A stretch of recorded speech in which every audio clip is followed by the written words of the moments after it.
What's up, everybody? My name is Philip Turner, and today what we're going to shoot into is the 7 deadly sins of anxiety treatment. Now, you may have tried one or all of these methods before and been getting a mixed bag of results, maybe no results at all. I'm going to share with you exactly why that is on each of these things and what you can do instead or in addition to these things to help you get relief and release from your social anxiety easily and effortlessly today.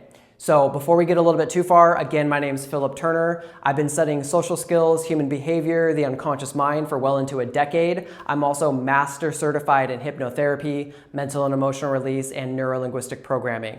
I'm just going to share with you guys today what I found to be the most effective when it came to social anxiety and overcoming that negative emotion. So number one, first sin on these aren't sins, you guys. I just call them that for the video. It's not like it's inherently bad. But the first thing is meds. So medication people like to use, you might like to use, because it offers a very quick relief from the symptoms of anxiety. It's very good for symptom management. So when you start to feel anxious, your heart rate starts to increase, maybe you start to sweat, your mouth gets a little bit dry, and people can go into full-on panic attacks. So things like benzos are really good for that, to help calm the symptoms of anxiety really, really quickly. Selective serotonin reuptake inhibitors, SSRIs, are another med that people might use. And the thing is, there's potential side effects for anything you're gonna put in your body. I suggest or would recommend that you research what all those are and then talk to your doctor about all of them. I'm not a doctor, I'm not giving medical advice on any of this. Just want to make that clear. And you should also know what you're going to put inside your body. I think that's a good thing in general to do. So with medication, the reason that people have mixed bags of results with medications is because it doesn't address the root cause of the anxiety.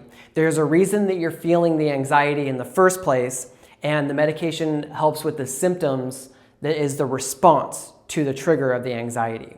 You see what I mean? So where's the goalpost? How far and how long do you actually have to take this before you're better? So that is one of the drawbacks of medications. Another one is that it can take a really long time for certain medications to actually kick in. So it can take months for some things to kick in before you start to see any lasting or meaningful results. Another one is that it can build dependency, and you just stopping on some of them you can go into like a relapse or withdraw from those medications. So since it doesn't address the root cause, a lot of times with the root cause of anxiety popping up over and over and over again, you'll just have to take the medication to react to the response over and over and over. Deadly sin number 2 is therapy.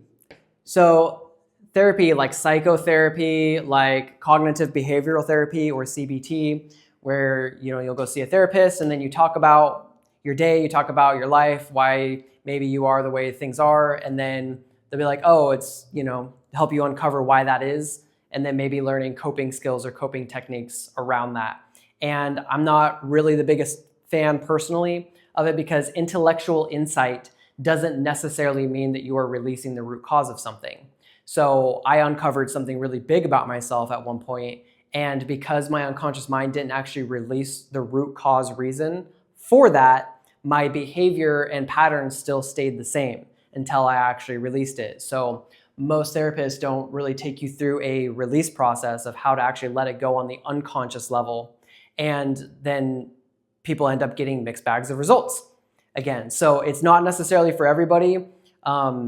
You'll get limited results if the root cause isn't actually addressed. And it can also take months or years to see any lasting or meaningful change when you're not working with the unconscious mind and you're just talking and trying to rationalize things consciously. So with cognitive behavioral therapy, it can just take a really long time, and you might get some like cool coping skills, but again, I don't really like the word coping, because coping just means that you're like just dealing with something even though it's terrible, instead of actually changing it. So that you're just acknowledging that that terrible thing is there, and you're just like, okay, well, this sucks, I'm just gonna try to dance my life around it, when you could actually just release it from the root cause and move on. So deadly sin number 3 is mindfulness and meditation. Now, I really like meditation. This isn't necessarily a bad thing. None of these things are necessarily bad things, but they do serve certain purposes. I think that you should meditate. I think meditating is a really awesome thing. It helps you to reduce stress. There's been tons and countless studies of all the benefits of meditation, what it does for your body, and just what it does for you as an individual. Awesome. And it doesn't necessarily mean that you're actually releasing the root cause of anxiety. And it can also take a really, really long time before you're actually going to see the benefits of meditation. When you sit and you become a little bit more present, then it puts distance between you and the root cause of the problem, or just maybe even the presenting problem in that situation. And you can start to feel a lot better through meditation and be like, okay, I'm more present with this, and cool. And then you go back into your life and you jump back into the problem, and then you're just immediately triggered again.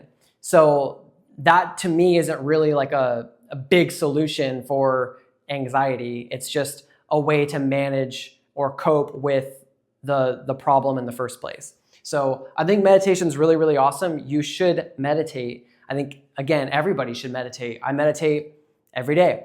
And I never saw a difference in my social anxiety or just anxiety in general, meditating versus not meditating, because you're in a situation, you can't just leave the situation and go meditate. So that's a big problem that I have with meditation as far as getting results with letting go of anxiety. All right, the 4th deadly sin on anxiety treatment is books. Now, books, reading is awesome. You guys should read. I think reading is awesome. I don't think the books are inherently a bad thing. I don't think reading is a bad thing. And when it comes to actually getting results with letting go of anxiety, the one-size-fits-all approach, the not having personalized guidance on the root cause of stuff, the books are really, really lacking in that. Another thing is they're so long, a lot of them are so long that it becomes information overload to the point where you just get into analysis paralysis. You may not even be taking action on what you're learning on the book, and then you just kind of give up on it because you're like, okay, well, I learned all this stuff. I'm so overwhelmed. And then you place the book on the shelf and it becomes another shelf help book. So books are really, really great. It's really cool to learn stuff. And for actually letting go of anxiety, it's not necessarily the best, quickest, fastest method for actually getting results. All right, the 5th deadly sin on anxiety treatment is exposure therapy. Now, exposure therapy or gradual desensitization.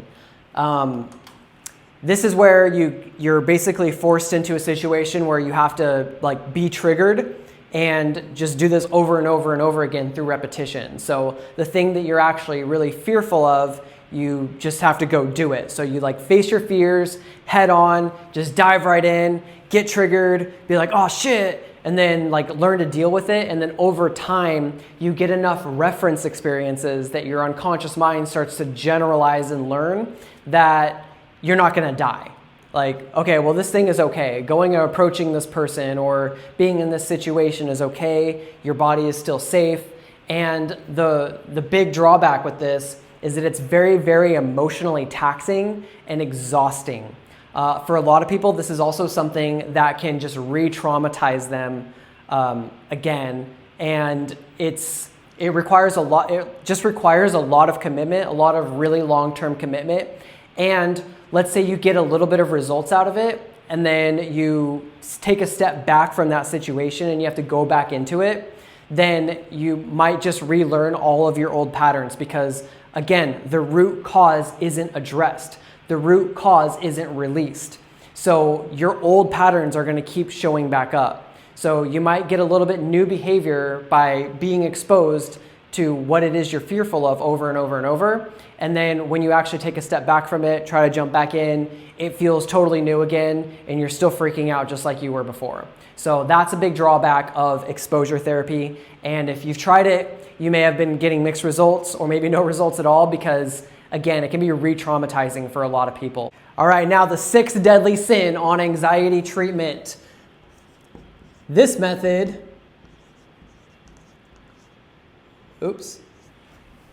avoidance is, is another one. So escaping into your phone, maybe smoking weed, drinking alcohol, just trying to do whatever you can to not have to deal with the emotional trigger in the first place.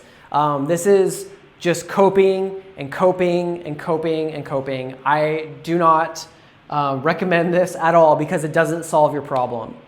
Okay, I want to actually help you solve the problem at the root cause so you don't have to keep facing it over and over and over again. So you can actually step into being a new person who has the tools and resources to actually achieve what it is they want to achieve.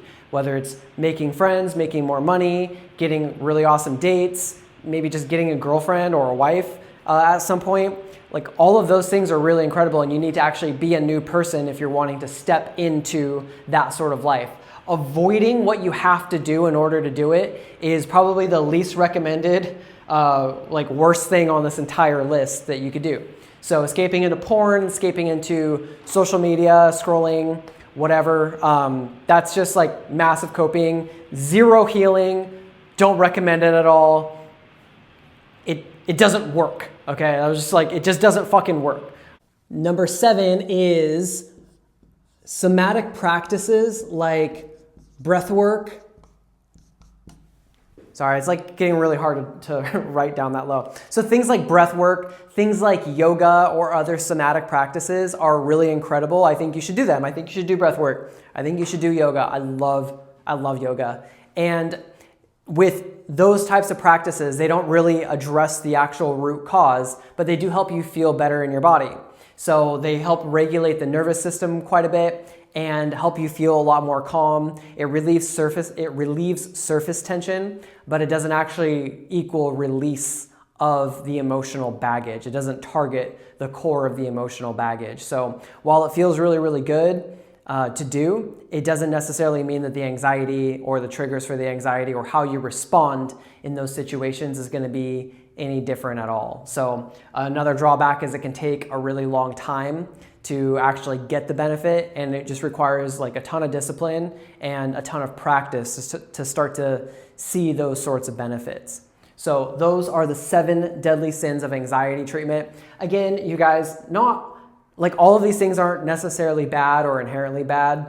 I call it 7 deadly sins for the video, but each of these things has a drawback on why it's not actually helping with your anxiety and helping you overcome it. So because you're not actually addressing the root cause, you're not doing a proper release on the unconscious level, you're unconsciously reacting and responding to those same triggers over and over and over in the same way that you would, and just consciously thinking about it and consciously understanding it, getting intellectual insights like through therapy, through books. You know, those things are all really cool. It's good to learn that. It's really cool to learn about yourself. Like any one of these things is better than nothing. It's better than just derping inside your house and just being anxious and using that as an excuse to not move on with your life and to not have what you want. Any one of these things, well, except for alcohol. I mean, doing like avoidance things is not really like the best. I guess it could be like okay for some people and for some reasons, I don't know. But aside from just like avoiding your problems altogether, like any one of these things is better than doing nothing. And again, since they don't release the actual root cause, your results are going to be mixed. So what you can do instead is, sorry, with that ring light, it makes it kind of hard to see. So I was talking a little bit earlier about mental and emotional release, or MER. So with MER, it actually addresses and releases the root cause of the anxiety. So you actually step into why you're feeling the anxiety in the first place, and you get to release it using the faculties and systems and mechanisms that your unconscious mind already uses to actually release the emotion. And you, like in an 8-hour day, you could actually release all the core negative emotions, so then you don't project them out into your future, so you don't have that future-based fear, which is what anxiety is. You don't have that future-based fear of feeling the negative emotion, or that future-based fear of feeling of experiencing that sort of danger. So that's the really, really cool thing about MER is you actually get to the root cause, you release it fully, so then it doesn't come back. And then when you do this with anxiety and you just kind of hammer away, you'll start to teach your unconscious mind that it's just supposed to have positive events in the future and not negative ones. So then you're basically always expecting something great to happen, and you are increasing the chances of those good things happening. So your life just makes a massive, dramatic turn for the more positive way than just like avoiding and coping and drinking. So another thing is fast and lasting results. Once you actually release the anxiety, it doesn't come back, and it is basically an instant release. When you let go of a negative emotion, the time that you went from releasing the negative, like feeling angry, for example, you go from feeling angry to not feeling angry in an instant. So that emotional shift around that event happens instantly. The same thing happens with your anxiety when you release anxiety from the root cause, that future-based fear. Again, no medication needed, no side effects. Again, I recommend like checking out side effects of some of those things that we were talking about earlier. There's no side effects to MER because you're just using your brain. You're using your unconscious mind to let go and release anxiety from the root cause. So, oh yeah, and no years of just like talking it out with someone in an office. Like you don't need to do that for months or years. You can just like let go of anxiety from the root cause and then yay. And lastly, you get to let it go instead of actually just coping. Again, I don't really like the word coping. I would rather just release the root cause of the negative emotions that I'm feeling and then have an amazing future projected out in my timeline ahead of me so that I'm just always anticipating that the best possible thing is going to be happening.